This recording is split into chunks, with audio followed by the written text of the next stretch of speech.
Okay everyone, आज की class में हम शुरुआत करेंगे प्रॉब्लम सॉल्विंग कॉन्सेप्ट से।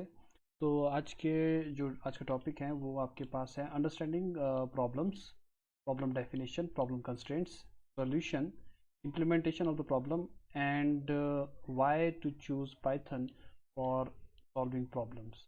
तो इस छोटे से लेक्चर्स को मैं थोड़ा सा आपके सामने रखना चाहता हूँ। तो प्रॉब्लम सॉल्विंग की जो कॉन्सेप्ट है ये बड़ा इम्पॉर्टेंट है आज के वर्ल्ड में, क्योंकि आप देखोगे कि हमारे through out the world different different type की प्रॉब्लम्स जो हैं जो कि एग्जिस्ट करती हैं और हम चाहते हैं कि उसको सॉल्व किया जाए। ऐसी बहुत सारी प्रॉब्लम्स होंगी जो कि शायद इम्पॉर्टेंट भी होंगी। ऐसी कुछ प्रॉब्लम्स भी होंगी जो कि शायद अटेंशन रिक्वायर करती हैं। कुछ प्रॉब्लम ऐसी भी हो सकती हैं जो बहुत ही क्रूशल वर्ल्ड सिचुएशन को सॉल्व करती हैं, और शायद ऐसी प्रॉब्लम्स भी हो सकती हैं जो बहुत बड़े मास पॉपुलेशन को कवर करती है। तो सबसे पहला क्वेश्चन यही उठता है कि हम प्रॉब्लम्स को सॉल्व करें तो करें क्यों? क्योंकि अल्टीमेटली आप देखोगे कि हमारे पूरी दुनिया में जितने भी आप प्रॉब्लम्स देखते हो, किसी न किसी वे में वो आप ही की जो सोसाइटी है उसको बेनिफिट करती है। एग्जाम्पल के लिए जैसे अगर मैं कुछ सैम्पल प्रॉब्लम्स के बारे में अगर आपके सामने रखना चाहूँ, फॉर एग्जांपल, क्या हम दो मैट्रिक्स को मल्टीप्लाई कर सकते हैं जो हमारे एग्जिस्टिंग मेथड है उससे फास्ट? या फिर आपके पास एक बहुत बड़ा डाटाबेस है, आप उसमें कोई चीज़ को सर्च करना चाहते हैं, क्या हम उस सर्च को और फास्ट कर सकते हैं? क्या हम ऐसे सिस्टम क्रिएट कर सकते हैं जो कि कम्युनिकेट फास्ट कर सकते हैं? या फिर क्या हम ऐसे सिस्टम क्रिएट कर सकते हैं जो कि वीडियो को स्ट्रीम कर सकते हैं by using very low data? क्या हम ऐसे पेमेंट सिस्टम बना सकते हैं जो कि हाईली सिक्योर हो? या हम ऐसे सिस्टम बना सकते हैं जो कि कैंसर को डिटेक्ट कर सके just by looking at the images of the patient? तो आप देख सकते हो ये कुछ सैम्पल प्रॉब्लम्स हैं जो शायद हमारे पूरे पूरे वर्ल्ड में चाहेगा कि कोई ना कोई इन चीज़ों को सॉल्व कर सके, क्योंकि अल्टीमेटली जब आप इन प्रॉब्लम को सॉल्व करते हो तो ये आपके लिए उन टेक्नोलॉजी को क्रिएट करते हैं जो आप ही की कम्युनिटी को बेसिकली बेनिफिट करती है। तो हमारा जो टारगेट रहता है जब भी हम किसी प्रॉब्लम के बारे में सोचते हैं, हम उसको बहुत ही बिगर कॉन्टेक्स्ट में सोचते हैं कि अल्टीमेटली वो जो प्रॉब्लम है वो आपके बिजनेस डोमेन को या फिर सोसाइटी को किस तरीके से बेनिफिट करती है। तो थोड़े से जो स्टेप्स हैं जब आप प्रॉब्लम को सॉल्व करते हो उसके बारे में मैं आपको बताना चाहूँगा कि जब आप प्रॉब्लम को सॉल्व करना चाहते हो तो क्या क्या स्टेप्स आपके पास है। सबसे पहला स्टेप आपके पास होता है डिफाइनिंग अ प्रॉब्लम। आप यहाँ पे प्रॉब्लम की डेफिनेशन देते हो और बताते हो कि एक्चुअल प्रॉब्लम क्या है। सेकेंड आपके पास फेज होता है कि आपके प्रॉब्लम में कोई कंस्ट्रेंट्स तो नहीं है। कंस्ट्रेंट्स का मतलब है रिस्ट्रिक्शन जो आपके प्रॉब्लम को फेस करनी पड़ सकती है या आपके सिस्टम को फेस करनी पड़ सकती है। तीसरा फेज़ होता है कि क्या हम आपकी प्रॉब्लम का कोई सोल्यूशन बना सकते हैं, वर्किंग सोल्यूशन। फिर नेक्स्ट फेज़ होता है कि क्या हम उस वर्किंग सोल्यूशन को इम्प्रूव कर सकते हैं, यानी कि अगर हमारे पास कोई सोल्यूशन है क्या हम उसको और फास्टर और एफिशिएंट बना सकते हैं। और जो आपने सॉल्यूशन बना दिया है क्या हम उसको एक्चुअली में कोड कर सकते हैं कंप्यूटर में ताकि आप उसको यूटिलाइज कर सको। क्योंकि अल्टीमेटली आप देखोगे कि हम जिस प्रॉब्लम सॉल्विंग की बात कंप्यूटर्स पे कर रहे हैं, हम जनरली कंप्यूटेशनल या लॉजिकल प्रॉब्लम्स के बारे में ही डिस्कस करेंगे। यानी कि हमारा जो डोमेन है प्रॉब्लम्स का वो एक्चुअली किसी न किसी वे में कंप्यूटर्स या फिर स्मार्ट डिवाइसेस से रिलेटेड होएगा। तो सबसे पहला आपके पास फेज है डिफाइनिंग अ प्रॉब्लम। तो इस प्रॉब्लम में हम एक्चुअली में डिफाइन करते हैं।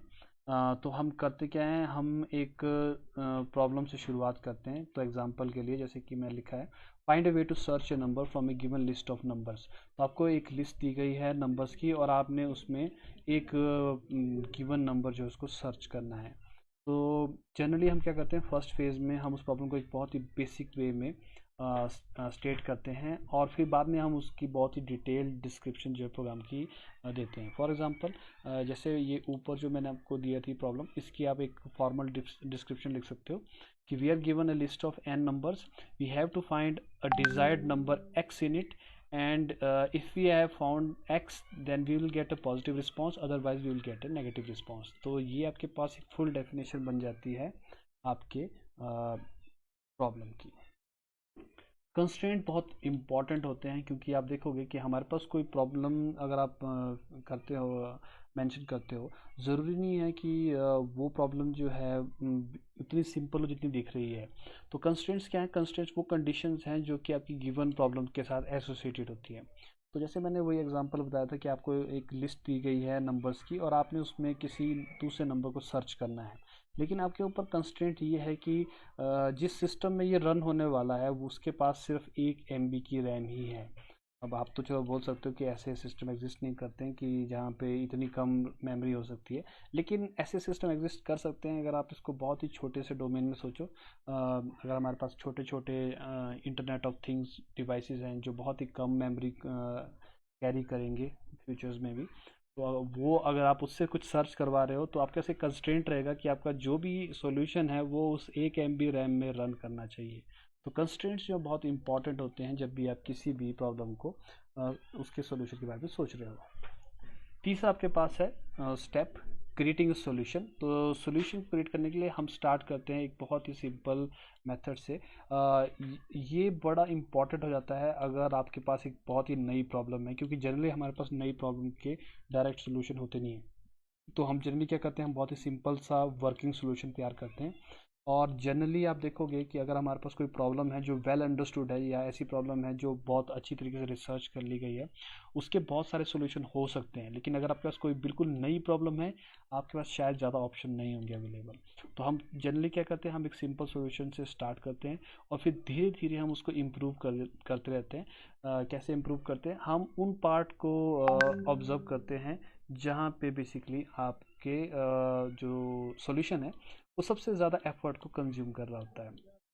तो हम इस तरीके से जो नंबर्स हैं, जैसे कि मान लो सर्च करना था, तो वैसे तो हम चाहते तो नंबर्स को एक एक एक करके भी ढूंढ सकते थे, लेकिन आप देखोगे हमारे पास सर्च करने के बहुत ही क्रिएटिव मेथड्स भी अवेलेबल है जो कि बहुत फास्ट वर्क करते हैं।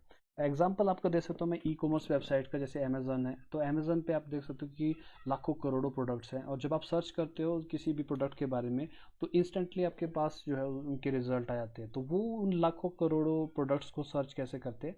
क्योंकि वो जो है बहुत ही केयरफुली जो है इन चीज़ों को स्टडी करते हैं, और उनके पास बहुत ही अच्छे और ऑप्टिमाइज सोल्यूशन रहते हैं। ऑप्टिमाइजेशन जो है एक प्रोसेस है जहाँ पे आप एक मेथड को इम्प्रूव करते हैं। और ये मेथड कुछ भी हो सकता है, जैसे सर्च की बात कर रहा था मैं कि अगर आपका सर्च करने का मेथड है तो आप सर्च कैसे करते हो, क्या आप उस सर्च को और फास्ट कर सकते हो। फॉर एग्जांपल अगर आप बाइनरी सर्च ट्री यूज़ करते हो सर्चिंग के लिए, तो आपकी सर्च फास्ट हो सकती है। तो जनरली आप देखोगे कि बड़ी प्रॉब्लम्स को अगर आपने सॉल्व करना है तो उसके लिए आपको बहुत ही स्मार्ट और क्रिएटिव सोल्यूशन की ज़रूरत पड़ती है। ऐसे डोमेन जहाँ पे सर्चिंग जो है बड़ी इंपॉर्टेंट है, for example e commerce websites है, वहाँ पे आप देखोगे कि उनके जो इंजीनियर्स हैं वो बहुत खास ध्यान रखते हैं कि जो उनका मेन क्राइटेरिया सर्च का वो बहुत ही एफिशिएंट और बहुत ही फास्ट हो। इम्प्लीमेंटिंग का सोल्यूशन का मतलब है जो आपने सोल्यूशन अभी क्रिएट किया है हम उसको एक कोड की फॉर्म में क्रिएट कर देंगे।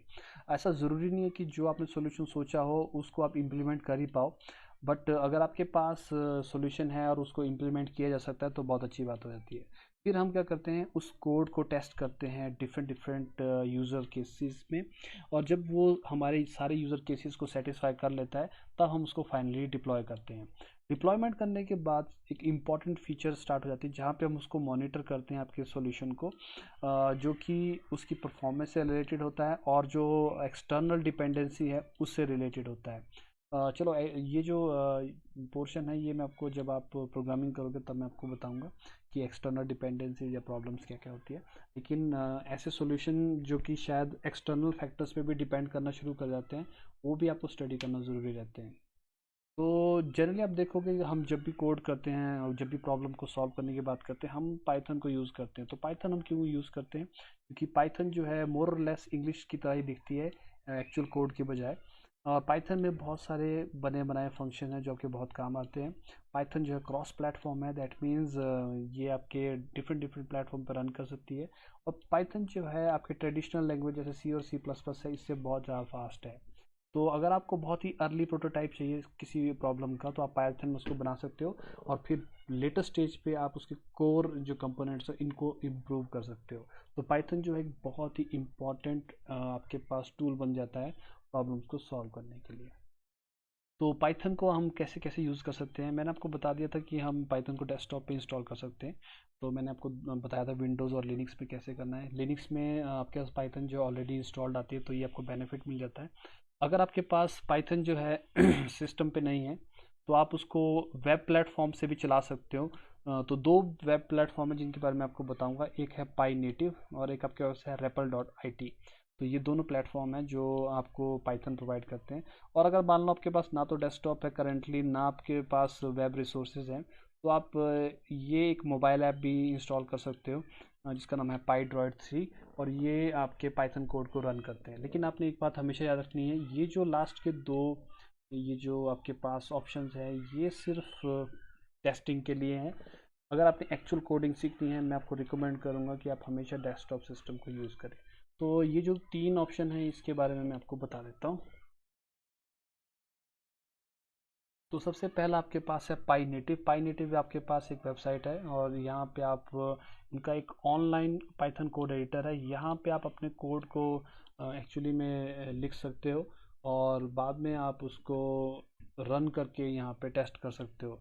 तो जनरली जब आप अपने कोड को रन करोगे तो वो उनकी वेबसाइट पे रन करता है, तो थोड़ा स्लो रन करता है, लेकिन ये आपके काम आ सकता है अगर आप अपने मोबाइल से रन करना चाहते हो।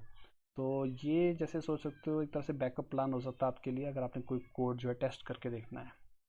दूसरा आपके पास है REPL.IT। और REPL.IT में आपके पास पाइथन का एक एडिटर आता है और आप उस पाइथन के एडिटर में कोड लिख सकते हो और उस कोड को रन कर सकते हो और उसकी आउटपुट जो है राइट साइड में आपको दिखती है। तो ये बड़ा ही आप बोल सकते हो कि यूज़फुल टूल है। लेकिन अगेन मैं चाहूँगा कि आप ये सारी सारी प्रोग्रामिंग जो है डेस्कटॉप पे कर सको तो बहुत अच्छा रहेगा।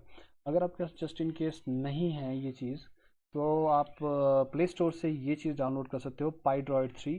तो PyDroid जो है ये आपको अलाउ करता है, ना सिर्फ ये आपको एजुकेट करता है पाइथन के बारे में, तो इसके अंदर पाइथन का एक इंटरप्रेटर भी जहाँ पे आप कोड को टेस्ट कर सकते हो। अगेन ये सब्स्टिट्यूट नहीं है डेस्कटॉप का, ये आप तभी कर रहे हैं अगर आपको लगता है कि आपका जो आपके पास करंटली जो है अवेलेबल नहीं है किसी भी तरह का रिसोर्स। पर हो सके तो इन ये तीनों तीनों रिसोर्सेज जो हैं ये आपने तभी यूज़ करने हैं जब आपके पास डेस्कटॉप नहीं है। मैं चाहूँगा कि आप डेस्कटॉप्स का कहीं से प्रबंध कर लो ताकि आप एक्चुअल कोडिंग जो है वो सीख सको। तो बेसिकली ये कंक्लूड करता है आपकी प्रेजेंटेशन को। आई होप कि आप अपने सिस्टम्स में आइदर डेस्कटॉप में या कम से कम अपने मोबाइल फ़ोन में इन टूल को इंस्टॉल कर लोगे ताकि हम नेक्स्ट फेज़ में आपकी जो प्रोग्रामिंग है उसको हम शुरू कर सकें।